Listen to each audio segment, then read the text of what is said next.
जामनगर में 1460 करोड़ रुपए से अधिक लागत की परियोजनाओं का प्रधानमंत्री लोकार्पण और शिलान्यास करेंगे। ये परियोजनाएं सिंचाई, विद्युत, जलापूर्ति और शहरी बुनियादी ढांचे से संबंधित हैं। प्रधानमंत्री सौराष्ट्र की अवतारण सिंचाई योजना लिंक 3 के पैकेज 7 और SAUNI योजना लिंक 1 के पैकेज 5 और हरिपार 40 मेगावाट और PV परियोजना का लोकार्पण भी करेंगे। जिन परियोजनाओं की प्रधानमंत्री द्वारा आधारशिला रखी जाएगी उनमें कलावड़, जामनगर, तालुका, मोरबी, मालिया, जोडिया समूह की कलावद ग्रुप ऑगमेंटेशन जल आपूर्ति योजना, Lalpur bypass junction, flyover bridge, Hapa market yard, railway crossing और सीवर संग्रह पाइपलाइन तथा पंपिंग स्टेशन का नवीनीकरण भी शामिल है।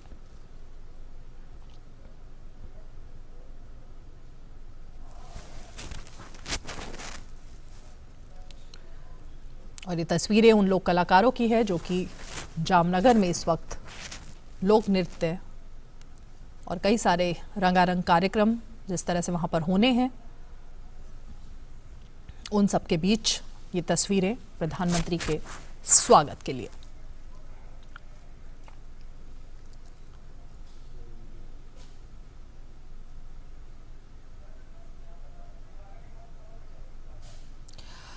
और हमारे सहयोगी सुधाकर दास इस वक्त सीधे जामनगर से फोन लाइन पर जुड़ रहे हैं।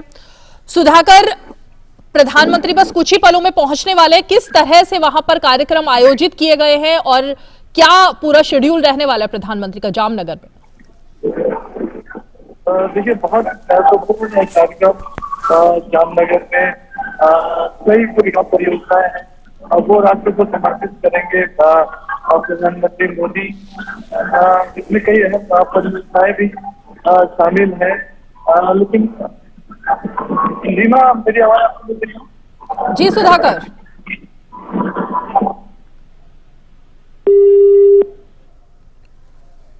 तो सुधाकर से हम दोबारा बात करने की कोशिश करेंगे। अभी वो फोन पर मौजूद थे, फोन लाइन कट गई है। लेकिन आप यहाँ पे जो सीधे तस्वीरें जामनगर की देख रहे हैं, ये वो महिलाएं हैं जो वहां पर, क्योंकि प्रधानमंत्री कई परियोजनाओं का की आज आधारशिला रखेंगे, शिलान्यास करेंगे, लोकार्पण करेंगे, उन सब के लिए बेहद ही उत्साह का माहौल लोगों में वहां पर दिखाई दे रहा है गुजरात में। और इससे पहले जब आज गुजरात में आणंद में जन विश्वास सम्मेलन को प्रधानमंत्री ने संबोधित किया तो तब भी उन्होंने बताया कि किस तरह से भाजपा और गुजरात का एक अटूट नाता है। उन्होंने कहा कि ये नाता कोई रिश्ता नहीं है बल्कि ये दिल का हिस्सा है और दिल का जुड़ाव है गुजरात के लोगों के साथ, उनका और बीजेपी का। उन्होंने ये भी आज कहा कि गुजरात भाजपा का अर्थ है सेवा, भाजपा का अर्थ महिलाओं और बहनों की सुरक्षा है, गुजरात में भाजपा मतलब शांति है, गुजरात में भाजपा मतलब व्यापार के लिए उत्तम से उत्तम वातावरण। और जिस तरह की ये तस्वीरें आप देख रहे हैं, हमारे एक और सहयोगी सुधीर इस वक्त सीधे, सुधीर यादव जामनगर से हमारे साथ जुड़ रहे हैं। सुधीर, बेहद ही उत्साह लोगों के अंदर दिखाई दे रहा है, खासकर महिलाओं में। किस तरह की तस्वीरें और आप क्या सब वहां देख पा रहे हैं? बिल्कुल रीमा, देखिए एक अलग उत्साह है मोदी जी को यहाँ देखने के लिए लोगों में। लोग तैयार होकर घर के बाहर निकले हैं। एक लंबा रोड तैयारी है। लोग रोड के दोनों तरफ जिस रास्ते से मोदी जी मंच तक पहुंचेंगे, सभा स्थल तक पहुंचेंगे, वहां लोग दोनों रास्तों के तरफ खड़े हुए हैं और बड़े उत्साह से उनको देखने के लिए कि आखिर हमारे जो प्रधानमंत्री हैं वो यहाँ पहुंचेंगे। और जिस तरीके का माहौल है वो अपने आप में अभूतपूर्व है। और खास बात, जिस तरीके की योजनाएं हैं, चाहे हम खेती की बात करें, सिंचाई के लिए जो यहाँ आज जो प्रधानमंत्री की शुरुआत करेंगे वो अपने आप में बहुत खास है। इसके अलावा जो जामनगर की बात करें, हालांकि अपने आप में पहले से ही बहुत ज्यादा डेवलप्ड है, यहाँ सुविधाओं की बहुत अच्छी, अगर हम कहें सुविधाएं, बहुत बेहतर सुविधाएं यहाँ पहले से मौजूद है। लेकिन कुछ एक चीजें जो लगातार यहाँ के निवासी लगातार कहते रहते कि इनको और ज्यादा बेहतर किए जाने की जरूरत है। तो जो सीवेज पाइपलाइन है, एक ओवर ब्रिज है, इसके अलावा जो शहरी जो ढांचागत सुविधा है उनको कैसे बेहतर किया जा सकता है, उनकी शुरुआत की जाएगी। तो आप लगातार जोश का एक माहौल है। लोग न केवल मंच बल्कि मंच के बाहर इतनी भीड़ खड़ी हो गई है कि लोग अंदर नहीं जा पा रहे हैं, लेकिन लोग बाहर खड़े होकर भी अपने नेता का इंतजार कर रहे हैं और उनको देखने के लिए बहुत उत्सुक दिखाई दे रहे हैं। रीमा, बिल्कुल सुधीर, ये तो माहौल हुआ जो कि हम देख भी पा रहे हैं तस्वीरों के माध्यम से, किस तरह से उत्साह, खासकर महिलाएं जो खड़ी हुई हैं वहां पर प्रधानमंत्री के स्वागत के लिए, लोक नृत्य और लोक कलाकार भी वहां मौजूद हैं। लेकिन प्रधानमंत्री ने आज दिन भर में जिस तरह से कई सारे कार्यक्रम वहां पर किए, उन्होंने लोगों को संबोधित भी किया और उसमें उन्होंने जो दो अहम बातें कही कि पहले की सरकारों में और अब की सरकार में कितना अंतर है। पहले किस तरह से भेदभाव किया जाता था गुजरात के लोगों के साथ, जनता के साथ, और अब सरकार ने जो कदम उठाए हैं उन सबको देखते हुए इस दौरे को आप किस तरह से देख रहे हैं? बिल्कुल नहीं, मैं देखिए जाहिर तौर पर प्रधानमंत्री ने जो चीजें रखी हैं और जिस तरीके से लगातार कहा है कि जो पहले की सरकार है और जो अब की सरकार में है वो साफ अंतर दिखाई देता है। अब की सरकार लगातार 24 घंटे लोगों की बेहतरी के लिए काम करती है और उसी का एक नमूना देखिए आपके सामने बिल्कुल आज दिखाई दे रहा है कि सुबह से आप देखिए प्रधानमंत्री मोदी लगातार जो रैलियां हैं, लगातार जो जन सभाएं हैं उनको संबोधित कर रहे हैं, लोगों से मुखातिब हो रहे हैं कि आखिर सरकार किस तरीके से काम कर रही है। रीमा, यहाँ मैं बताना चाहूंगा, कोई भी बात हो, लोगों के सरोकार की जो बात होती है, किस तरीके से व्यवस्थाओं को आगे ले जाकर लोगों की बेहतरी के लिए कैसे और ज्यादा बेहतर किया जा सकता है, ये मोदी सरकार ने साबित किया है। और यही चीज गुजरात में तो खासतौर पर नजर आती ही आती है। लेकिन अगर हम पूरे देश की बात करें, जिस तरीके से इंफ्रास्ट्रक्चर जो प्रोजेक्ट हैं लगातार तेजी से आगे बढ़ रहे हैं, रोड की बात करें, रेल लाइंस की बात करें, ओवरब्रिजेस की बात करें, एक नेटवर्क पूरे देश में बिछा है और उसके जो विकास की गति तेजी से आगे बढ़ रही है वो साफ तौर पर लोगों के सामने नजर आ रही है। और यही बात मोदी जी का जो व्यक्तित्व है, मोदी जी का जो कृतित्व है वो साफ तौर पर नजर आता है कि वो लगातार 24 घंटे काम करते हैं। लोगों के मन में जो उनकी छवि है वो एक ऐसे प्रधानमंत्री की है कि जो लोगों की बेहतरी के लिए दिन और रात लगातार काम करता है और यही छवि गुजरात के लोगों को हमेशा उनकी तरफ आकर्षित करती है। और इतने लंबे समय से, आपका मान लीजिए करीब 2 दशक का जो समय है वो गुजरात के लोगों से मुखातिब रहे हैं, लेकिन जो आकर्षण है, जो लगातार लगाव है, वो कहीं भी कम नजर नहीं आता है। लोग हमेशा उनको देखने के लिए लालायित, उत्सुक रहते हैं और ये सारी चीजें साफ तौर पर मैं अपने सामने देख पा रहा हूँ। तो अपने आप में एक बेहतरीन अनुभव इसको मैं जरूर कहूंगा कि किस तरीके से लोग उनसे कनेक्ट रहते हैं, किस तरीके से लोगों की जरूरतें, लोगों की जो संवेदना है उनको समझते हैं, उनको धरातल पर उतारते हैं और लोगों के लिए लगातार काम करते हैं। ये उनको देखकर साफ तौर पर झलकता है। करीमा, बिल्कुल सुधीर, और जिस तरह से जामनगर की क्योंकि हम बात कर रहे हैं, 1460 करोड़ रुपए की जो सौगात प्रधानमंत्री देने वाले हैं, रोजगार के अवसर को लेकर अब तक बात होती रही है और इसीलिए प्रधानमंत्री ने भी आज जितनी भी परियोजनाओं की बात की उनमें रोजगार के किस तरह से नए अवसर गुजरात के लोगों के लिए, वहां पर युवाओं के लिए लाने की कोशिश की गई है। जामनगर के जो ये प्रोजेक्ट्स हैं उनको आप इस दिशा में कितना अहम मान रहे हैं? देखिए रीमा, खासतौर पर अगर अवतारण जो परियोजना है, सिंचाई की जो परियोजना है, उसकी बात अगर की जाए तो ये परियोजना जब धरातल पर पहुंचेगी तो करीब 1 लाख हेक्टेयर से ज्यादा जो खेती होगी उसमें सिंचाई हो सकेगी। तो जो सौराष्ट्र का इलाका है, जो पारंपरिक तौर पर ये माना जाता रहा है कि यह जो सिंचाई है, सिंचाई की सुविधा है वो कम है, लेकिन लगातार परियोजना के जरिए इन इलाकों में सिंचाई की जो सुविधा है वो लगातार पहुंचाई जा रही है। और इस परियोजना की शुरुआत होने के बाद जामनगर के जो आसपास के 4-5 जिले हैं उनमें करीब 1 लाख हेक्टेयर जो खेती है उसमें सिंचाई संभव हो सकी। तो जाहिर तौर पर सोचिए कि किसानों को इसका कितना फायदा होगा। जिस तरीके से सरकार लगातार किसानों के लिए काम कर रही है कि उनकी आय दोगुनी से ज्यादा लेकर पहुंचाई जाए, तो उसको लेकर एक बेहतरी होगी। इसके अलावा अगर हम हरिपार वाला जो सोलर पावर प्लांट है उसकी अगर हम बात करें, तो जिस तरीके से सरकार वैश्विक स्तर पर सोलर को लेकर आगे बढ़ रही है, अपनी कमिटमेंट पूरी दुनिया के सामने हमने जाहिर किया है, वो तो पूरे होंगे ही होंगे, लेकिन जो लोकल यूथ है उसको रोजगार मुहैया होगा। यहाँ के जो लोकल स्मॉल यूनिट्स हैं वो किस तरीके से इसमें अपनी भूमिका अदा कर पाएंगे, उनको बेहतर रोजगार के जो अवसर है वो यहाँ मुहैया होंगे। तो ये सारी चीजें आ रही है और खास तौर पर जो लोकल अर्बन इंफ्रास्ट्रक्चर के जो प्रोजेक्ट है वो जब कंप्लीट होंगे तो जो अर्बनाइजेशन की बात है, अगर खासतौर पर जामनगर के लोगों की बात करें तो उनको किस तरीके से और ज्यादा बेहतर सुविधाएं यहाँ मिल सकेंगी, उनका जो सपना है वो जरूर पूरा होगा। रीमा, यहाँ पर सुधीर ये भी हम जानना चाहेंगे क्योंकि सौराष्ट्र का जो ये पूरा इलाका है वहां पर अब तक पानी को लेकर खास करके पुराना जो इतिहास रहा है उसमें थोड़ी किल्लत का सामना करना पड़ता था और यही वजह रही कि अब तक हमेशा शुद्ध पेयजल की बात वहां पर की जाती रही और इसीलिए सिंचाई की ये जो जिन योजनाओं का आप भी जिक्र कर रहे हैं सुधीर, उन सबके साथ शुद्ध पेयजल और हर घर जल और हर घर नल ये योजना जोड़कर देखी जा रही है। इस दिशा में कितना बड़ा मील का पत्थर ये साबित हो सकता है? देखिए, सरकार जो है ये साफ तौर पर इस मिशन को लेकर चल रही है कि पूरे देश में जो हर घर नल है और हर घर जल है उसको लेकर पहुंचा जाए, और खास तौर पर जो जल शक्ति मंत्रालय है उसको लेकर बहुत तेजी से काम कर रहा है।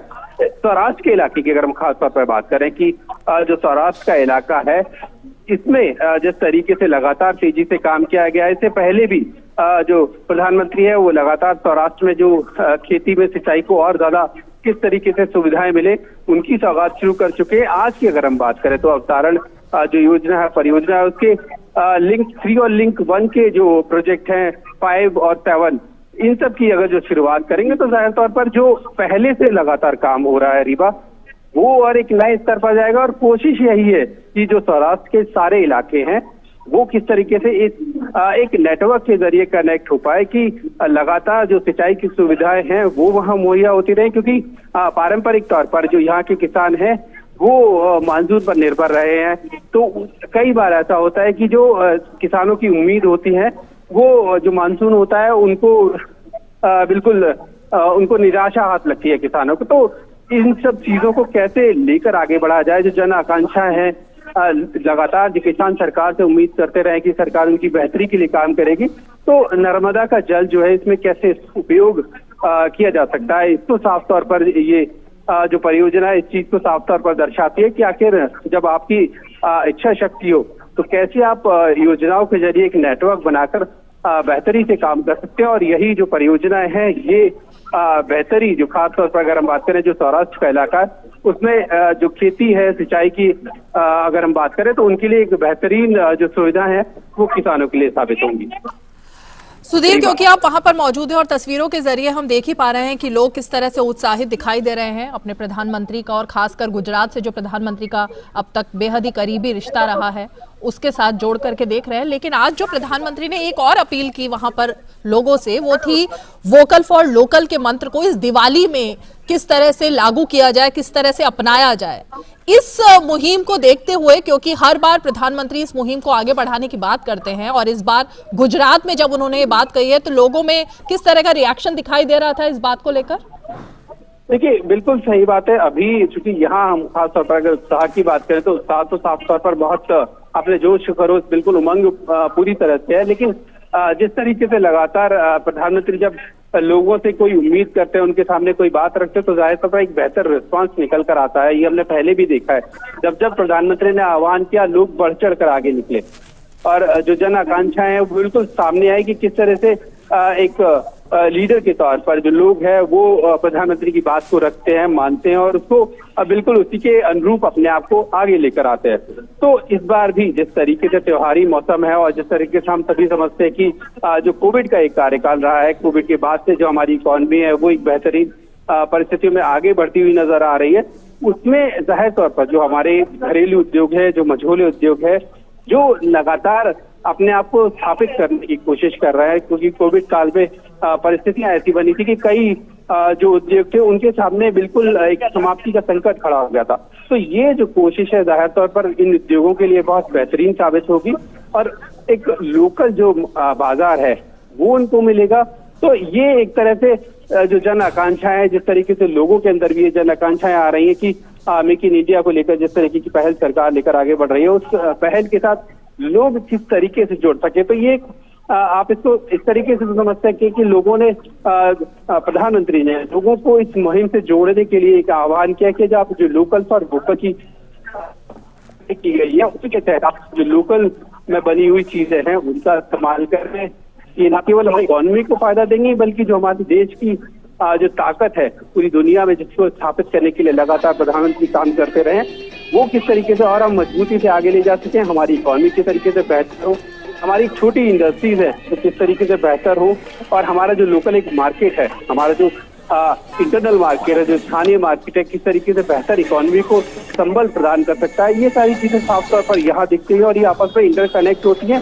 ये एक हम इसको कहेंगे कि एक बेहतरीन सोच का नमूना है कि आप लोगों में इस तरीके से आह्वान करें और सरकार इस तरीके से पॉलिसी के लेवल पर लगातार चीजें लेकर आई है कि जो ना लोगों की जन आकांक्षाएं पूरी करती है बल्कि जो इंडस्ट्रीज है, जो स्मॉल स्केल इंडस्ट्रीज है, मीडियम स्केल इंडस्ट्रीज है, उनके लिए भी इस तरह का वातावरण तैयार करती है कि उनको न केवल पूंजी के जरिए सहायता प्रदान की जाती है बल्कि इसके अलावा जो एक इन्वायरमेंट है वो क्रिएट किया जाता है। और लगातार उसी का एक अगला स्टेप ये है कि प्रधानमंत्री की तरफ से ये आह्वान किया है कि जो लोकल फॉर वोकल की चीजें हैं, जो लोकली बनी हुई चीजें हैं, इस त्योहार में अगर आप उनको इस्तेमाल करते हैं तो आप हमारी जो इंडस्ट्री है, लोकल इंडस्ट्री है, उसको सपोर्ट तो करेंगे, लेकिन लोग देश की जो इकोनॉमी है उसमें भी अपना योगदान दे पाएंगे। रीमा, बिल्कुल सुधीर, आप हमारे साथ बने रहिए। हमारे साथ सुधाकर भी इस वक्त सीधे जामनगर से फोन लाइन पर जुड़ गए हैं। सुधाकर, आपसे बात करने से पहले सुधीर हमें बता रहे थे कि किस तरह से जो ये सभी प्रोजेक्ट्स हैं, खासकर भरूच, आनंद और फिर अब जामनगर में जो आधारशिला प्रधानमंत्री कई सारे नए प्रोजेक्ट्स ही रखने वाले हैं, इन सब में अगर सौराष्ट्र के क्षेत्र को देखते हुए बात की जाए तो कितना ज्यादा अहम माना जा रहा है ये जो प्रधानमंत्री का दौरा है? बिल्कुल, देखिए, और रीमा, आप देखिए 2 दशक पहले सौराष्ट्र किस स्थिति में था। हम जानते हैं कि हाल ही में पीएम मोदी के जो सार्वजनिक जीवन में 21 वर्ष पूरे हुए हैं, उस खास मौके पर, क्योंकि उन सार्वजनिक जीवन की मुख्यमंत्री के तौर पर उनकी शुरुआत गुजरात से हुई थी और इस वक्त वो गुजरात में है, तो किस तरह का बदलाव आया है। सौराष्ट्र के इलाके की बात की जाए तो हम जानते हैं कि कच्छ से लेकर राजकोट तक, और किस तरह से सबसे ज्यादा जो कमी थी एक तरह से बुनियादी जो जरूरतें, चाहे पानी की बात हो, कृषि की जो आवश्यकताओं की बात हो, इंडस्ट्रियल डेवलपमेंट का ना होना, इस तरह की जो बुनियादी दिक्कतें थी, एक एक करके आहिस्ते आहिस्ते किस तरह से एक पूरी तस्वीर प्रधानमंत्री ने वहां बदली है। और आज पूरी स्थिति हम जानते हैं कि करीब 3 दिनों का दौरा है पीएम मोदी का, तो करीब 15,000 करोड़ रुपए के प्रोजेक्ट पीएम मोदी गुजरात में उसकी शुरुआत और एक तरह से कई प्रोजेक्ट का उद्घाटन भी कर रहे हैं। तो एक बड़ा हिस्सा इसमें सौराष्ट्र को मिलने वाला है, खासतौर से सिंचाई परियोजनाओं की बात हो, नगर विकास से संबंधित परियोजनाओं की बात हो, सोलर पीवी की बात हो, तो निश्चित तौर पर एक आधुनिक तौर पर सौराष्ट्र कैसे बन सके, सौराष्ट्र गुजरात के दूसरे हिस्सों के मुकाबले किस तरह से आगे बढ़ सके, खासतौर से दक्षिण गुजरात के जो शहर है, सूरत बड़ोदरा के मुकाबले राजकोट जामनगर जैसे शहर कैसे आगे बढ़ सके, तो उसकी बात, और इसके लिए चाहे कनेक्टिविटी को बेहतर करने की बात हो, चाहे एक तरह से बुनियादी सुविधाओं को आगे बढ़ाने की बात हो, आम नागरिक की फिक्र करने की बात हो, तो उन तमाम चीजों को संवेदनशीलता के साथ समझते हुए उसकी कोशिश प्रधानमंत्री ने की है। और यही वजह है कि आज जो उनका स्वागत में गुजरात में जगह जगह हम देख रहे हैं कि लोग तांता लगाए खड़े रहते हैं। गुजरात के सपूत हैं नरेंद्र मोदी, लेकिन साथ ही साथ जिस तरह से उन्होंने आम लोगों की एक सेवा की है, सुशासन जिस तरह का उनका रहा है गुजरात के मुख्यमंत्री के तौर पर और आज प्रधानमंत्री के तौर पर भी जिस तरह से वो करीब से जुड़े हुए हैं अपनी इस माटी से, तो निश्चित तौर पर उसकी एक झलक, उसका एक रिफ्लेक्शन आम लोगों के इस प्यार में दिखाई देता है। रीमा, बिल्कुल सुधाकर, और ये जो जिस योजना की आप बात कर रहे हैं, सोनी योजना, जिसका चरण जो है अब शुरुआत होने वाली है, अगर हम जिन क्षेत्रों की बात करें, जामनगर, राजकोट, द्वारका, पोरबंदर, ये चारों ही ऐसे इलाके हैं जहां पर हमेशा से पानी की और खासकर पेयजल वाले पानी की दिक्कत का सामना यहाँ पर लोगों को करना पड़ता था। और इसीलिए प्रधानमंत्री ने बार बार इस बात का जिक्र भी आज किया है अपने संबोधन में, जब उन्होंने लोगों को संबोधित किया कि किस तरह पहले की जो पूर्ववर्ती सरकारें थी वो भरूच हो या दूसरे इलाके हो, उनके साथ भेदभावपूर्ण रवैया उनका रहता था। लेकिन अब इतने समय बाद इन इलाकों में खासकर पीने का पानी और ये योजनाएं पहुंचना एक बड़ी बात है। बिल्कुल, और देखिए रीमा, हम जानते हैं कि कई जिले इनमें से समुद्र तटीय जिले हैं, नमक की खेती भी होती है, तो पानी अगर जमीनी ग्राउंड वाटर की बात करें तो कई जिलों में खारा पानी निकलता है। और पहले जब पानी आता था, शहरों गांव की बात आप छोड़ दीजिए, शहरों में भी बमुश्किल 1-8 घंटे पानी मिल पाता था। ये 2 दशक पहले की बात है। लेकिन धीरे धीरे जब पीएम मोदी गुजरात के मुख्यमंत्री थे और उसके बाद उन्होंने जो शुरुआत की, और आज उस शुरुआत की वजह से आज जब हम जानते हैं कि सरदार सरोवर पर डैम बनने के बाद से नर्मदा का पानी जिस तरह से गुजरात के हर एक हिस्से में पहुंचाया गया, आज हर एक गांव में, और एक तरह से वाटर सफिशिएंट एक स्टेट के तौर पर पीने का पानी, अच्छा पानी हर एक गांव तक पहुंचाने की बात, उस सोच के साथ, और उसके लिए एक पूरा नेटवर्क, किसौनी नहर योजना की आप बात कर रही हैं, तो एक पूरा नेटवर्क हर जिले में हो, हर गांव के लिए हो। कहीं अगर नहर नहीं पहुंची है तो उसके लिए पाइपलाइन जैसी सुविधाएं हो। तो एक तरह से पूरी सोच के साथ ये बहुत आसान प्रक्रिया नहीं थी, एक कॉम्प्लिकेटेड। आज गुजरात में जिस तरह से नहरों का जाल है, साफ पीने का पानी जिस तरह से हर गांव में पहुंचाया जा रहा है, तो देश में कोई दूसरा उदाहरण अभी इस तरह का नहीं है। निश्चित तौर पर गुजरात के इस उदाहरण को एक तरह से देश के दूसरे राज्यों के लिए भी प्रेरणा होगी, लेकिन इसके पीछे एक बड़ी मेहनत लगी है, इसके पीछे एक बड़ी ताकत लगी है, एक विजन रहा है, एक स्पष्ट इच्छा शक्ति रही है। तमाम जो राजनीतिक आरोप प्रत्यारोपों से परे हटकर, उनकी परवाह न करते हुए एक काम करने का जुनून रहा है। एक तरह से जो हर पल अपने आप को आम लोगों की सेवा में समर्पित करने का जो प्रयत्न रहा है, जो प्रयास रहे हैं, उसकी वजह से ये सब कुछ मुमकिन हो पाया है। और निश्चित तौर पर जब भी पीएम मोदी गुजरात आते हैं, इसी तरह की बड़ी सौगातें, और खास तौर से वो जो सीधे आम लोगों से जुड़े हुए हैं, वो जिससे उनके बुनियादी एक तरह से जीवन में फर्क आता है, जिससे उनको रोजगार मिलता है, जिससे इंडस्ट्रियल डेवलपमेंट होता है, तो वो सौगात सौंप कर जाते हैं। और शायद इस वजह से गुजरात का ये दौरा उस वक्त जब सार्वजनिक जीवन में उन्होंने 21 वर्ष पूरे किए हैं, जिसमें उन्होंने कभी कोई चुनाव नहीं हारा, वो इसलिए हर चुनाव के साथ उनकी लोकप्रियता देश में बढ़ती गई। दुनिया के सबसे लोकप्रिय नेताओं में शुमार है पीएम मोदी। वो इसलिए मुमकिन हुआ क्योंकि डिलीवर किया है उन्होंने एक हार्ड टास्क मास्टर की तरह, एक तरह से ग्राउंड रियलिटी को समझते हुए उन्होंने, देखिए, योजनाएं कई लोग बनाते भी जरूर हैं, लेकिन जिस हम्बल बैकग्राउंड से पीएम मोदी आते हैं, जिस तरह से गरीबी उन्होंने देखी है, जो बुनियादी मुद्दों को समझते पहचानते हैं, तो आज वो उनके जैसा नेता ही देश में टॉयलेट की बुनियादी जरूरत है, मुझे गैस का कनेक्शन देना है हर एक माँ को जो धुआं झेलती है, मुझे साफ पीने का पानी पहुंचाना है हर एक घर में, वो इस तरह की सोच रख सकते हैं और उस हिसाब से उनकी योजनाएं तैयार होती है। और सिर्फ योजनाएं तैयार नहीं होती हैं, उसकी लगातार निगरानी, उसके इम्प्लीमेंटेशन पर नजर, वो टारगेटेड समय में, क्योंकि हम जानते हैं कि पीएम मोदी जिन परियोजनाओं का उद्घाटन करते हैं, एक तरह से शिलान्यास करते हैं, उसका उद्घाटन भी करते हैं। ये सोच पूरी सरकार में शामिल हो, पूरा गवर्नेंस का इंफ्रास्ट्रक्चर उसी तरह का रहे, तो उस सोच के साथ पीएम मोदी काम करते हैं। और निश्चित तौर पर ये लोगों का जो प्यार है, उनकी इस कोशिश पे, उनके इस प्रयासों पे एक तरह से मुहर लगाता हुआ दिखता है, जो इन तस्वीरों में हम देख रहे हैं।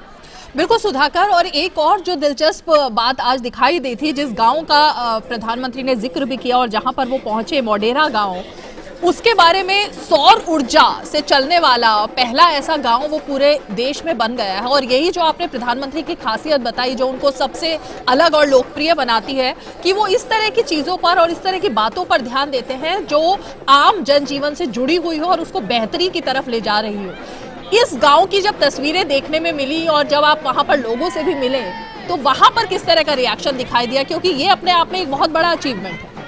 और देखिए, सबसे बड़ी खासियत एक और चीज है रीमा, जब प्रधानमंत्री कोई विजन देते हैं, कोई बात रखते हैं, तो कई लोगों को एक बार की विश्वास नहीं हो सकता है कि क्या ऐसा मुमकिन है, क्या ऐसा संभव है। लेकिन हम जानते हैं, उन्होंने 15 अगस्त को लाल किले की प्राचीर से भी कहा था, सबका साथ, सबका विकास, सबके विश्वास के साथ सबके प्रयास की बात। तो वो उनके जो कार्यक्रमों का मुख्य आधार रहा है, जन भागीदारी रहा है। एक तरह से विकास को उन्होंने जन आंदोलन बनाया। और निश्चित तौर पर मोढेरा के गांव की जब बात होती है, 24/7 सोलर पावर से जब एनर्जी की बात होती है, ये पूरे विश्व के लिए उदाहरण है। सिर्फ कागजों पर नहीं, सिर्फ नीतियों में नहीं, लेकिन आज सोलर एनर्जी जिस तरह से देश की मदद कर रही है, हम जानते हैं एक वक्त वो भी था जब 8, 9, 10 रुपए जो कॉस्टिंग आती थी पर यूनिट सोलर पावर की, वो आज 2 रुपए से भी कम हो गई है, कई जगह पर तो 1.5 रुपए। तो वो एक तरह से किफायती तरीके से, क्योंकि आप हो सकता है आप सोलर प्लांट लगा दें, बैटरी रख दे, लेकिन अगर वो किफ़ायती नहीं है वो सिस्टम, तो वो बहुत ज़्यादा चलेगा नहीं। लेकिन आज सिस्टम किफ़ायती भी है, चल भी रहा है, और देश इस मामले में बड़े सपने भी देख रहा है। हम जानते हैं कि 40% एनर्जी सरकार ने तय किया था कि 2030 तक उस लक्ष्य को हासिल करेंगे गैर परंपरागत ऊर्जा स्रोतों से।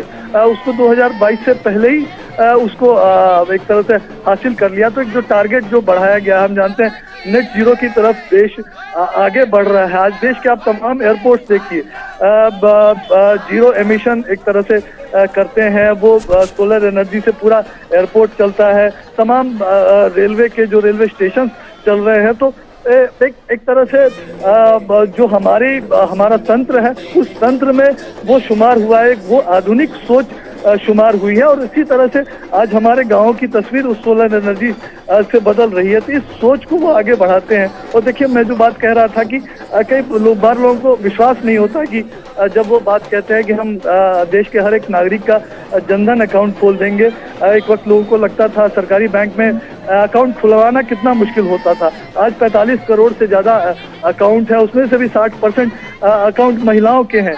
आज देखिए 11-12 करोड़ टॉयलेट हो, करीब 3.5 करोड़ अगर गांव और शहरों को मिला दिया जाए तो अफोर्डेबल हाउसिंग जो प्रधानमंत्री आवास योजना के तहत बनाकर लोगों को दिए गए हैं। तो वो तमाम चीजें इस बात का गवाह है कि प्रधानमंत्री जिन चीजों में विश्वास करते हैं तो उसके लिए उनके पास एक विजन है। वो देश के सामूहिक ताकत को पहचानते हैं।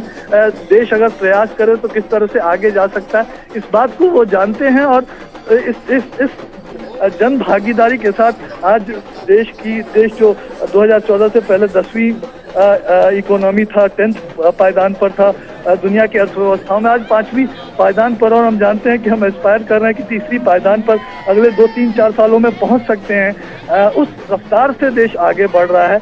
आज दुनिया की अर्थव्यवस्थाएं परेशान हैं। कई लोग मंदी के बारे में सोच रहे हैं, लेकिन भारत की जो बेसिस मजबूत है तो वो इन वजहों से मजबूत है क्योंकि भारत एक तरह से विकास को सिर्फ कर्ज लेकर या तमाम दूसरे तरह से जो दुनिया की अर्थव्यवस्था, कोविड का उदाहरण आप देख लीजिए।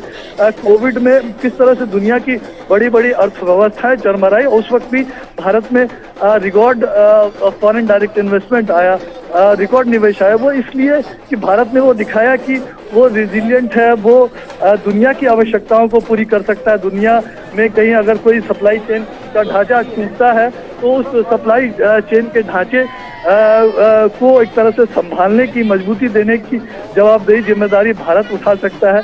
भारत दुनिया की कोई भी आवश्यकता है उसको जरूरत आने पर पूरी कर सकता है। आज चाहे स्टार्टअप में भारत जो दुनिया का सबसे तेजी से बढ़ता हुआ इकोसिस्टम है, या फिर आज हर 10 दिन में एक यूनिकॉर्न जो आज भारत में बन रहा, 100 से ज्यादा यूनिकॉर्न आज भारत में हो गए हैं। एग्रीकल्चर जैसे, कृषि जैसे क्षेत्रों में जो एक वक्त हम जानते थे कि वहाँ आधुनिकता का नामो निशान नहीं था, आज हजारों स्टार्टअप सिर्फ कृषि जैसे क्षेत्रों में आ रहे हैं। तो वो पीएम मोदी की एक विजन, एक सोच का कमाल है। और बीते 7-8 वर्षों में ये सोच उन्होंने देश के हर नागरिकों को इस तरह की सोच की आदत डालनी सिखाई है। बिल्कुल सुधाकर, ये तो बात हुई जो आपने प्रोजेक्ट्स की बात कही, और ये सीधी तस्वीरें आप देखिए, प्रधानमंत्री नरेंद्र मोदी इस वक्त जामनगर पहुंच गए हैं।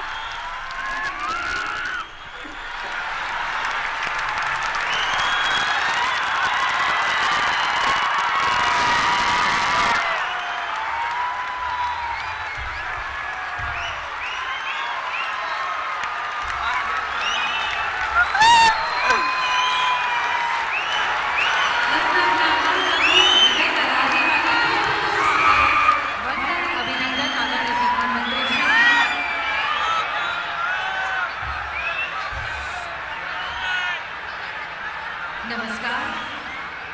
જામનગરના આંગણે પધારેલા માનનીય પ્રધાનમંત્રી શ્રી નરેન્દ્રભાઈ મોદીનું સરહૃદય સ્વાગત કરીએ છીએ. સાથે જ આવકારીએ છીએ ગુજરાત રાજ્યના પ્રજાવત્સલ માનનીય મુખ્યમંત્રી શ્રી ભૂપેન્દ્રભાઈ પટેલને, ગુજરાત પ્રદેશ ભાજપ અધ્યક્ષ શ્રી સી આર પાટીલને, માનનીય મંત્રીગણ, સાંસદશ્રી, માન્ય ધારાસભ્યશ્રીઓ, મંચસ્થ મહાનુભાવોનું, ઉપસ્થિત જનમેદનીનું અને કાર્યક્રમનું જીવંત પ્રસારણ નિહાળી રહેલા સૌ દર્શકોનું ખૂબ ખૂબ સ્વાગત છે. સિંચાઈનું પાણી ને પીવાનું પાણી, સૌર ઉર્જા ને વીજ ઉર્જા, પાયાની જરૂરિયાતો ને આધુનિક સવલતો, આજે જામનગર સહિત સમગ્ર સૌરાષ્ટ્રને ₹1448 કરોડના વિકાસ કાર્યોની ભેટ આપવા માટે આદરણીય પ્રધાનમંત્રી શ્રી પધાર્યા છે, ત્યારે આવો ઉમળકાભેર તેમનું આ ધરતી પર સ્વાગત કરીએ. સૌપ્રથમ વિનંતી કરીએ છીએ ગુજરાત રાજ્યના માનનીય મુખ્યમંત્રી શ્રી ભૂપેન્દ્રભાઈ પટેલ અને ગુજરાત પ્રદેશ ભાજપ અધ્યક્ષ શ્રી CR પાટીલને કે આપ બંને સંયુક્ત રીતે આદરણીય પ્રધાનમંત્રી શ્રીનું સ્વાગત અભિવાદન કરશો. તાંબાની કોતરણીવાળો ગરબો અને જામનગર જેના માટે પ્રખ્યાત છે એવી બાંધણીનો ખેસ ઓઢાડીને સ્વાગત કરવામાં આવી રહ્યું છે. સમસ્ત ગુજરાતની જનતા વતી ખૂબ ખૂબ સ્વાગત.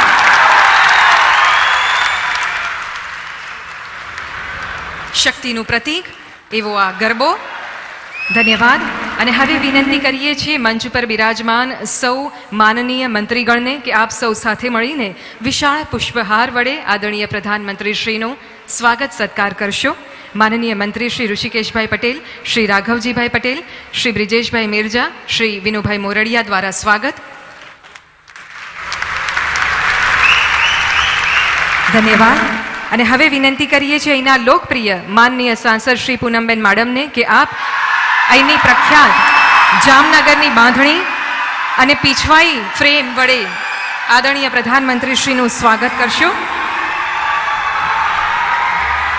ચાર ધામમાંનો એક એવા દ્વારકાધીશ આ વિસ્તારમાં સાક્ષાત બિરાજમાન છે અને ભગવાન દ્વારકાધીશના 24 અલગ અલગ શણગારની આ સુંદર પીછવાઈની કલાકૃતિ અને સાથે જ જેને GI ટેગ મળ્યું છે તેવી જામનગરની પ્રખ્યાત બાંધણીના ખેસ.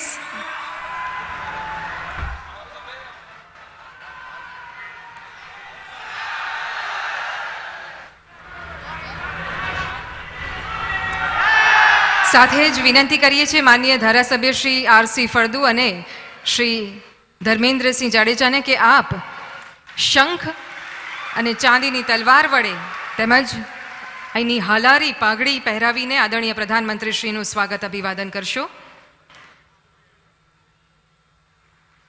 સંસ્કૃતિ, શ્રદ્ધા અને શૂરવીરતાનો આજે સંગમ થયો છે. ચાંદીની તલવાર. ખૂબ ખૂબ આભાર. અને હવે આમંત્રિત કરીએ છીએ જિલ્લા ભાજપ પ્રમુખ અને તેમની ટીમ તેમજ શહેર ભાજપ પ્રમુખ અને તેમની ટીમને. આપ સૌ પણ આદરણીય પ્રધાનમંત્રી શ્રીના સ્વાગત માટે પધારશો. અહીંની પાઘડી, ખેસ, ખીજડીયા અભયારણ્યનું પેઇન્ટિંગ અને ભગવાન કૃષ્ણની મૂર્તિ વડે સ્વાગત કરશે શ્રી રમેશભાઈ મુંગરા, શ્રી દિલીપભાઈ ભોજાણી, શ્રી પ્રવીણસિંહ જાડેજા, ડૉક્ટર વિનોદભાઈ ભંડેરી, શ્રી વિમલભાઈ કગથરા, પ્રકાશભાઈ બાંભળિયા, શ્રી વિજયસિંહ જેઠવા અને શ્રી મેરામણભાઈ ભાતુ.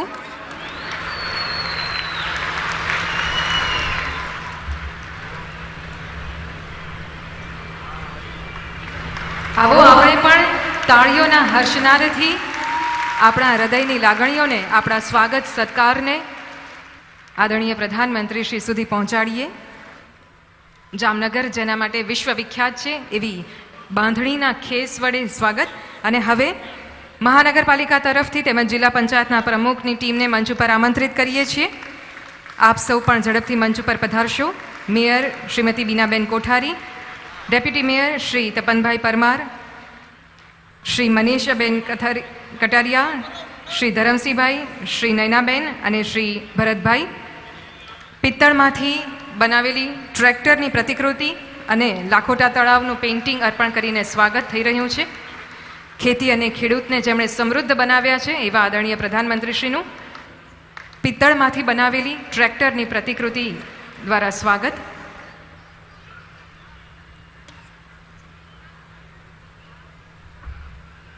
અને આ છે લાખોટા તળાવનું સુંદર પેઇન્ટિંગ. ફરી એકવાર આદરપૂર્વક આપનું સ્વાગત કરીએ છીએ માનનીય પ્રધાનમંત્રી શ્રી. ધન્યવાદ. કેન્દ્રમાં આદરણીય શ્રી નરેન્દ્રભાઈ અને રાજ્યમાં આદરણીય શ્રી ભૂપેન્દ્રભાઈ આ ડબલ એન્જિન સરકારના નેતૃત્વમાં ગુજરાતનો વિકાસ ફાસ્ટ ટ્રેક પર દોડી રહ્યો છે. ગુજરાતના સર્વાંગીણ વિકાસ માટે અહર્નિશ ચિંતનશીલ એવા મૃદુ છતાં મક્કમ માનનીય મુખ્યમંત્રી શ્રી ભૂપેન્દ્રભાઈ પટેલને સાદર આમંત્રિત કરીએ છીએ આપના સ્વાગત પ્રવચન માટે.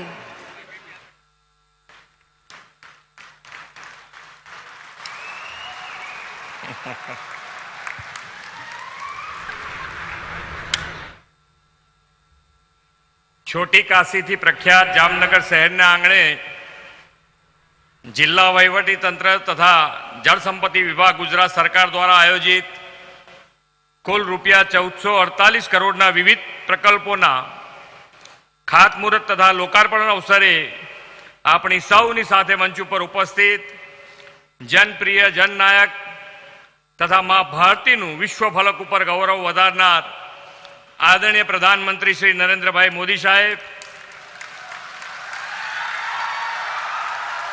नवसारीना सांसद तथा प्रदेशना यशस्वी अध्यक्ष श्री सी आर पाटिल जी, राज्य सरकारना मारा साथी मंत्री श्री राघवजी भाई पटेल, श्री ऋषिकेश भाई पटेल, श्री ब्रिजेश भाई मिर्जा, श्री विनोद भाई मोरडिया, सांसद श्री पूनमबेन माडम, मेयर श्री बीनाबेन कोठारी, पूर्व मंत्री तथा धारासभ्य श्री आर सी फड़दू जी, श्री प्रदीप सिंह जाडेजा, धर्मेन्द्र सिंह जाडेजा, जिला पंचायत प्रमुख श्री धरमसिंह भाई अनियारा, संगठन सौ पदाधिकारी श्रीओ, उपस्थित सौ अधिकारीगण, विशाल संख्या में उपस्थित सौ भाईओ बहनों, प्रेस मीडिया मित्रों, सौ ने मारा नमस्कार.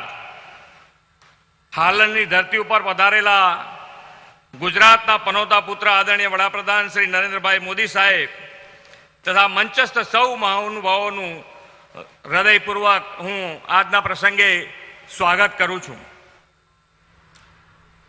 छोटी काशी एवं जामनगर महानगर ने રૂપિયા 1448 કરોડની વિકાસ ભેટ આપવા પધારેલા ગુજરાતના ઇતિહાસના પાણીદાર તસવીર બનાવનાર વિકાસ પુરુષ અને વિશ્વના લોકપ્રિય નેતા આદરણીય શ્રી નરેન્દ્રભાઈ મોદી સાહેબ, આપણે ત્યાં જ્યારે કહેવત છે કે કદમ સ્થિર અસ્થિર હોય તો તેને રસ્તો નથી જડતો અને અડગ મનના મુસાફરને હિમાલય પણ નથી નડતો.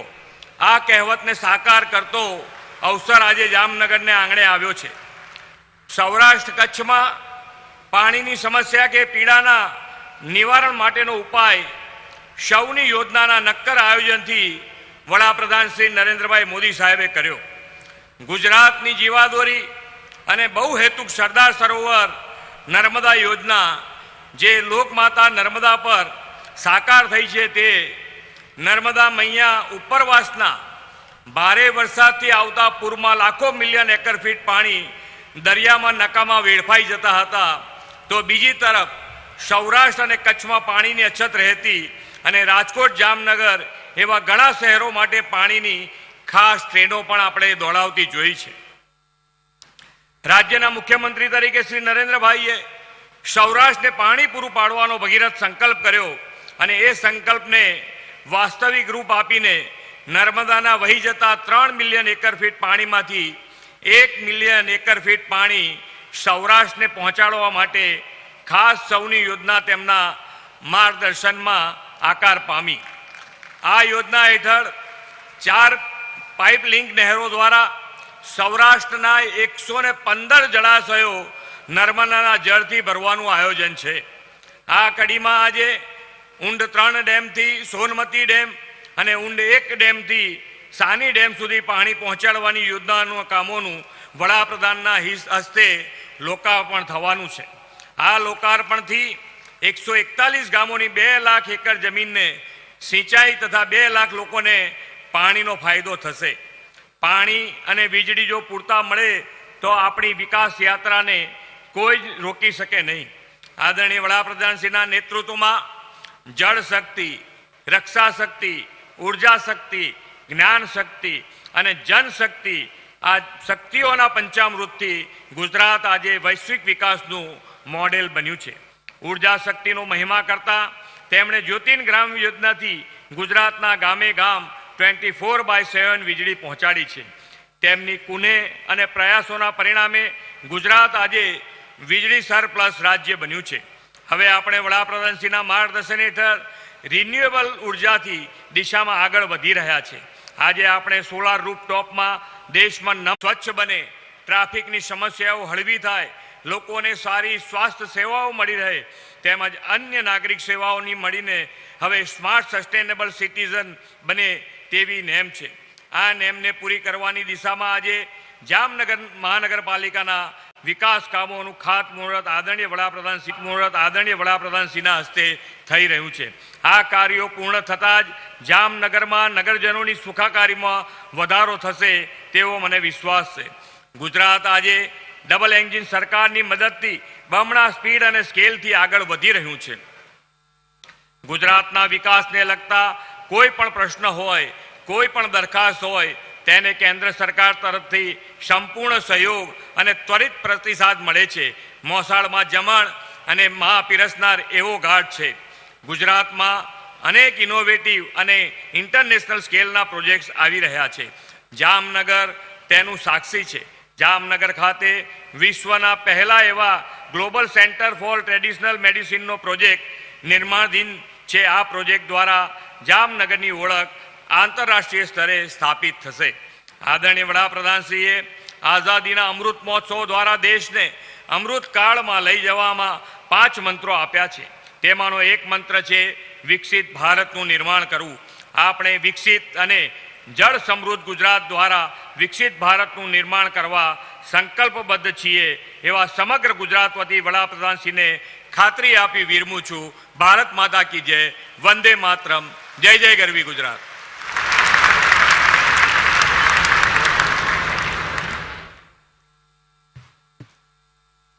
ખૂબ ખૂબ આભાર માનનીય મુખ્યમંત્રી શ્રી આપના સ્વાગત પ્રવચન માટે। ખેતી અને ખેડૂતને સમૃદ્ધ કરવા, ઉદ્યોગોને ઉન્નત કરવા અને જનસામાન્યના જીવનને સરળ કરવા આદરણીય પ્રધાનમંત્રીશ્રીએ નર્મદાના નીરને ગુજરાતના ખૂણે ખૂણે પહોંચાડ્યા છે। ગુજરાતમાં કુદરતી જળ સંપત્તિની અસમાન વહેંચણીની સમસ્યાને નિવારવાનો દ્રઢ સંકલ્પ, અથાગ પરિશ્રમ અને અસરકારક આયોજનથી સાકાર થયો સૌની યોજનાનો પ્રકલ્પ। સાદર વિનંતી કરીએ છીએ આદરણીય પ્રધાનમંત્રીશ્રીને કે આપ રિમોટના માધ્યમથી સૌરાષ્ટ્રના આ મહત્વાકાંક્ષી પ્રોજેક્ટ સહિત વિવિધ વિકાસ કામોના લોકાર્પણ અને ખાતમુહૂર્તની ઈ તકતીનું અનાવરણ કરશો।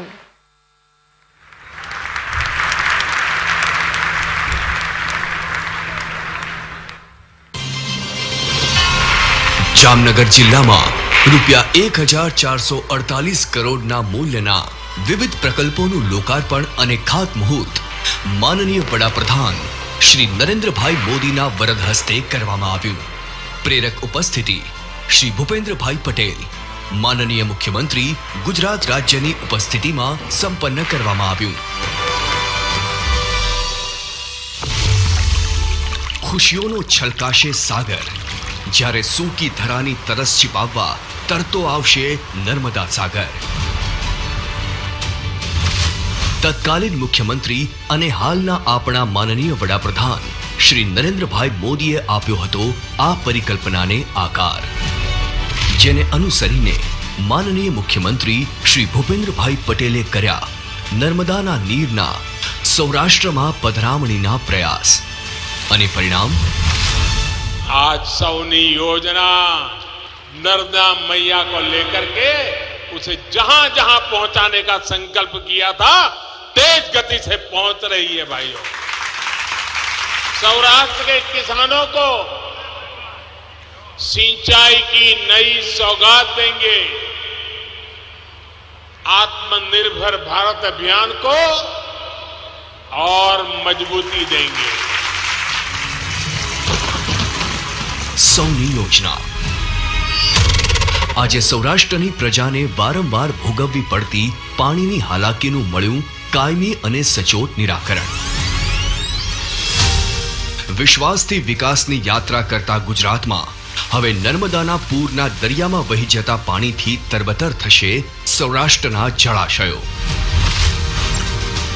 સૌની યોજનાના બીજા તબક્કામાં લિંક 1ના પેકેજ 5ના લોકાર્પણ સાથે કુલ ₹314.69 કરોડના ખર્ચે નવનિર્મિત 66 કિલોમીટર લાંબી પાઇપલાઇન અને પમ્પિંગ સ્ટેશન દ્વારા જામનગર જિલ્લાના 5 અને દેવભૂમિ દ્વારકા જિલ્લાના 5 એમ કુલ 10 જળાશયો પાણીથી છલકાશે. સૌની યોજનાના લિંક 1ના પેકેજ 5 દ્વારા અંદાજે 55 જેટલા ગામોના 65,000 થી વધુ લોકોને તથા 31,843 એકર વિસ્તારને સિંચાઈ અને પીવાના પાણીની સુવિધાઓનો થશે લાભ.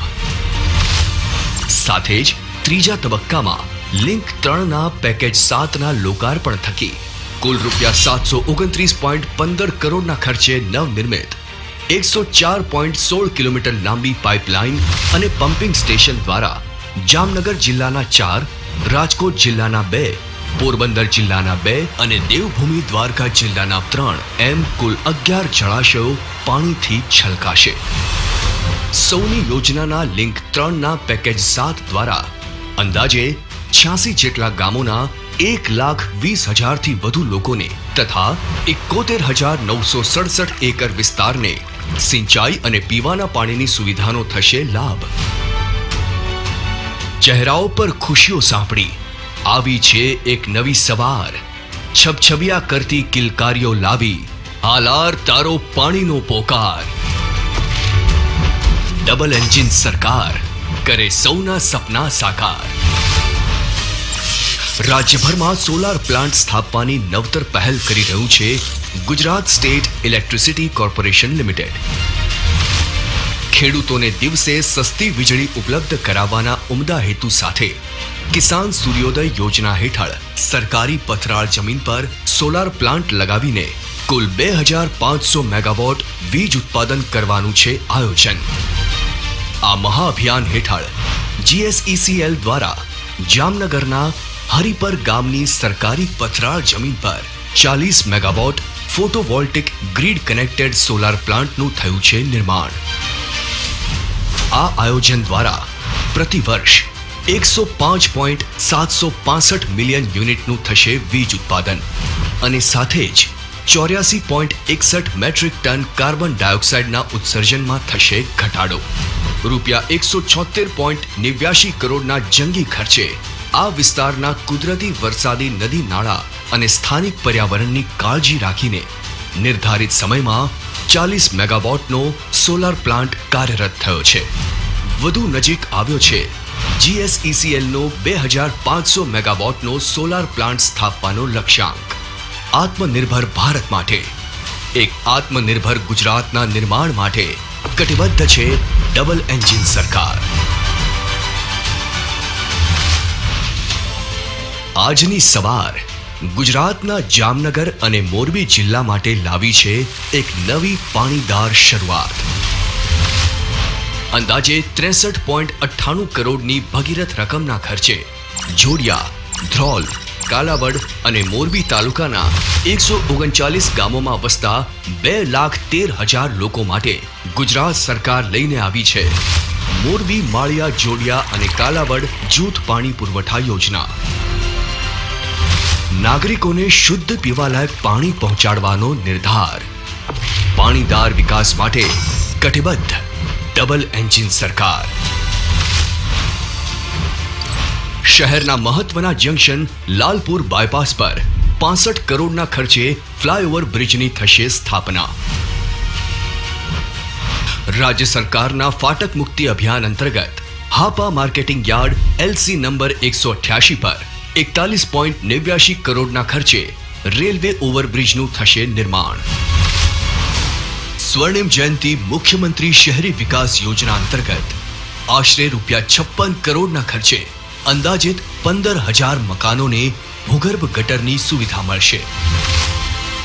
જામનગરના નાગરિકોને સામાજિક પ્રસંગોની ઉજવણી માટે ₹99 લાખના ખર્ચે એક આધુનિક કમ્યુનિટી હોલનું થયું છે નિર્માણ.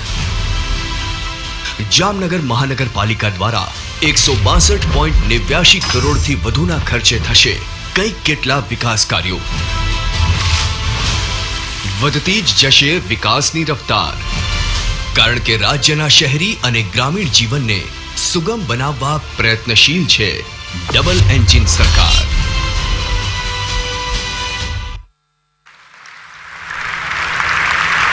ગુજરાતની વિકાસનો થયો સંચાર, પાણીદાર નેતૃત્વમાં પાણીદાર ગુજરાત આ ભેટ આપવા બદલ આપનો ખૂબ ખૂબ આભાર. પ્રારબ્ધને અહીં ગાંઠે કોણ? હું પડકાર ઝીલનારો માણસ છું. હું તેજ ઉછીનું લઉં નહીં, હું જાતે બળતું ફાનસ છું. પોતાના શબ્દોને સાચા અર્થમાં જીવી જાણનાર આદરણીય પ્રધાનમંત્રી શ્રી પરિશ્રમની પરાકાષ્ઠા વડે નૂતન ભારતની સુવર્ણ ગાથા લખી રહ્યા છે. જે કહેવું તે કરી બતાવવું, આવું કર્મઠ કર્તૃત્વ જેમની ઓળખ છે અને જનજનની જરૂરિયાતોની જેમને પરખ છે, એવા આદરણીય પ્રધાનમંત્રી શ્રીએ ગુજરાત અને ભારતના વિકાસને નવી ઉર્જા પૂરી પાડી છે. गुजरात के गौरव, नूतन भारत के निर्माता तथा विश्व के सर्वाधिक लोकप्रिय नेता माननीय प्रधानमंत्री श्री नरेंद्र भाई मोदी जी को आइए जोरदार तालियों के साथ आमंत्रित करते हैं अपने बहुमूल्य मार्गदर्शन के लिए.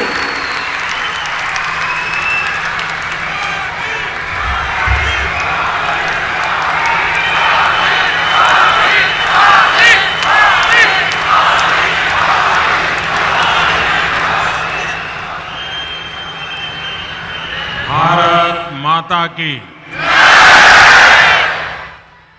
भारत माता की. मंच पर विराजमान गुजरात के लोकप्रिय, मृदु एवं मक्कम मुख्यमंत्री श्री भूपेंद्र भाई पटेल 2019 के चुनाव में जिन्होंने पूरे हिंदुस्तान में सबसे ज्यादा मार्जिन से विक्ट्री की,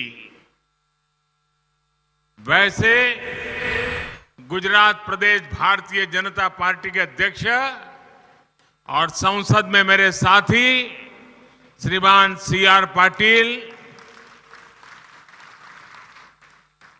गुजरात सरकार के मंत्रिपरिषद के सभी अन्य सदस्यगण, सांसदगण, विधायकगण और विशाल संख्या में पधारे हुए जामनगर के मेरे प्यारे भाई और बहनों,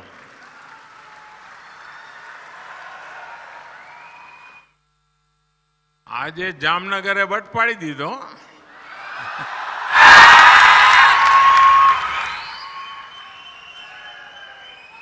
મને એરપોર્ટથી અહીં આવવામાં મોડું એટલા માટે થયું ભાઈ કે રસ્તામાં જે ભવ્ય સ્વાગત અને આશીર્વાદ આપ્યા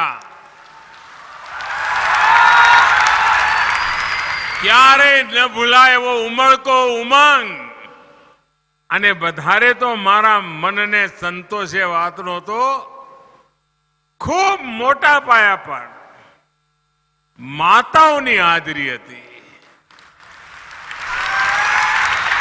બહેનોની હાજરી હતી અને વડીલ બુજુર્ગ માતાઓ ઓવાણા લે, આશીર્વાદ આપે, એનાથી મોટું કાશીની ધરતી પર મને પુણ્ય કયું હોય ભાઈ. અને છોટી કાશીના આશીર્વાદ અને મોટી કાશીનો MP.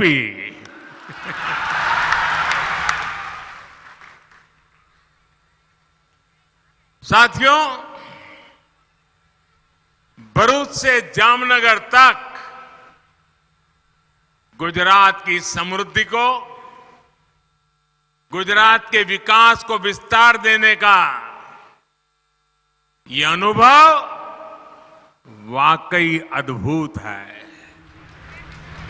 आज यहां 8 प्रोजेक्ट्स का लोकार्पण और शिलान्यास हुआ है. आप सभी को पानी, बिजली, कनेक्टिविटी से जुड़े इन प्रोजेक्ट्स के लिए बहुत बहुत बधाई.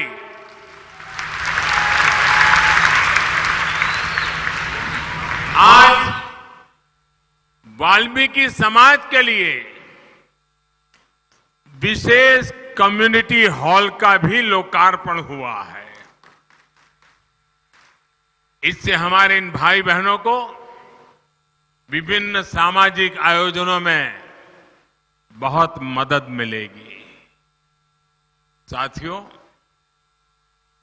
આપ સબને અને હમણાં જ નવરાત્રી ગઈ છે અને 2 વર્ષના કોરોનાના કારણે બધું ઠંડુ પડી ગયું હતું અને આ વખતે તમે જોયું કે ગુજરાતના ખૂણે ખૂણે નવરાત્રીનો આનંદ હતો અને જામનગરે પણ ભવ્યાતિ ભવ્ય નવરાત્રી મનાવી અને આ નવરાત્રી પૂરી થઈ, દશેરા ગયા અને હવે દિવાળીની તૈયારીઓએ હાજરી દીધી। आपने याद हशे लगभग 2 दशक पहला आज समयगाळो हतो જ્યારે જામનગર, સૌરાષ્ટ્ર, કચ્છ સહિત આખાએ ગુજરાતને ભૂકંપે રગદોળી નાખ્યું હતું। એમ લાગતું હતું ગુજરાત મોતની ચાદર ઓઢીને સૂતું છે અને દુઃખના દાડા એટલા ભયંકર હતા કે ભૂકંપ પછીના પહેલી નવરાત્રી, ભૂકંપ પછીની પહેલી દિવાળી ગુજરાતના કોઈ પણ ઘરે ન નવરાત્રી મનાવી હતી ન દિવાળી ઉજવી હતી। ભૂકંપની એ ત્રાસદીએ એટલી બધી નિરાશા ફેલાવી હતી કે લગભગ આપણે માની લીધું હતું, લોકોએ માનતા હતા કે હવે ગુજરાત બેઠું નહીં થાય। લેકિન આ તો ખમીરવંતી પ્રજા છે, ખમીરવંતી પ્રજા। અહીં તો ખમીરનો જ ભણેલા છે એવી ખમીર બનતી ભરતરા જોત જોતામાં ઊભી થઈ ગઈ। આત્મવિશ્વાસ, સંકલ્પ શક્તિ નિરાશાને ખંખેરી નાખી અને ગુજરાત ઊભું થયું એટલું જ નહીં, જોત જોતામાં ગુજરાત દોડવા માંડ્યું અને આજે દેશને ગતિ આપવાની તાકાત સાથે આગળ વધી રહ્યું છે। આપ જુઓ, જે કચ્છ મોતની ચાદર ઓઢીને સૂતું હતું એ કચ્છના વિકાસને જોવા માટે, કચ્છની જાહો જલાલી જોવા માટે, કચ્છના કુદરતી વાતાવરણને જોવા માટે દેશ અને દુનિયા અહીંયા કચ્છાએ આવે અને અમારા જામનગરની સેન્ચુરીમાં પંખીડા જોવા આવે ભાઈઓ। અને આજે જામનગર આવ્યો છું ત્યારે મારે જામનગર વાસીઓને એક વિનંતી કરવી છે। હમણાં 2 મહિના પહેલા જ કચ્છના ભુજિયા ડુંગર ઉપર ભૂકંપમાં જે લોકો આપણે ગુમાવ્યા એવા સૌની યાદમાં એક સ્મૃતિવન નામનું સ્મારક બનાવ્યું છે। અદ્ભુત સ્મારક બન્યું છે। અમેરિકામાં 9/11 પછી 0.0નું જે કામ થયું છે ને, યા જાપાનમાં હિરોશિમાનું જે કામ થયું છે એના પછી જે સ્મારક બન્યું છે એનાથી જરાય ઉતરતું નહીં એવું આ ગુજરાતના ભૂકંપના જે લોકોને ગુમાવ્યા એમના સ્મૃતિમાં આ સ્મૃતિવન બન્યું છે। એમાં જામનગર જિલ્લા લોકોએ જેમણે જાન ગુમાવ્યા એમની યાદો પણ મૂકવામાં આવી છે।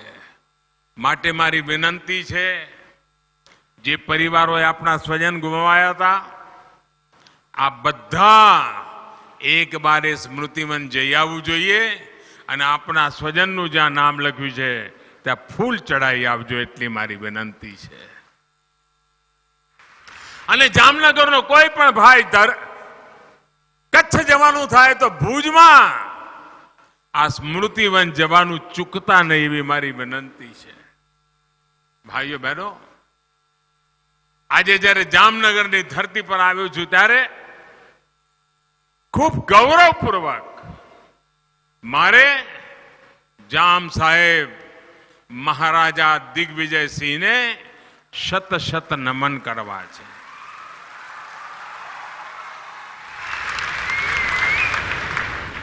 મહારાજા દિગ્વિજયસિંહે એમની દયાળુતા અને પોતાના કામથી બીજા વિશ્વયુદ્ધ સમયે પોલેન્ડથી જો એ લોકો સાથે રિશ્તો બનાવ્યો, નાતો બનાવ્યો, સંબંધ બાંધ્યો, ત્યાંના નાગરિકોને એક વાત્સલ્ય મૂર્તિ બનીને સેવક ઉછેર્યા. એનો લાભ, એનો ફાયદો આજે પણ આખા હિન્દુસ્તાનને મળી રહ્યો છે. હમણાં યુક્રેનમાં આપણા ભારતના વિદ્યાર્થીઓ ફસાણા હતા. હજારો વિદ્યાર્થીઓને બોમ્બ ગોળા વચ્ચેથી બહાર લાવવાના હતા. સંકટ ભારે હતું, પરંતુ જે કંઈ આપણે સંબંધો વિકસાવ્યા તેના કારણે બહાર લાવ્યા. પણ બહાર લાવ્યા પછી પોલેન્ડ સરકારે જે મદદ કરી એનું કારણ દિગ્વિજયસિંહજીની દયાળુ સ્વભાવની એક મૂડી હતી.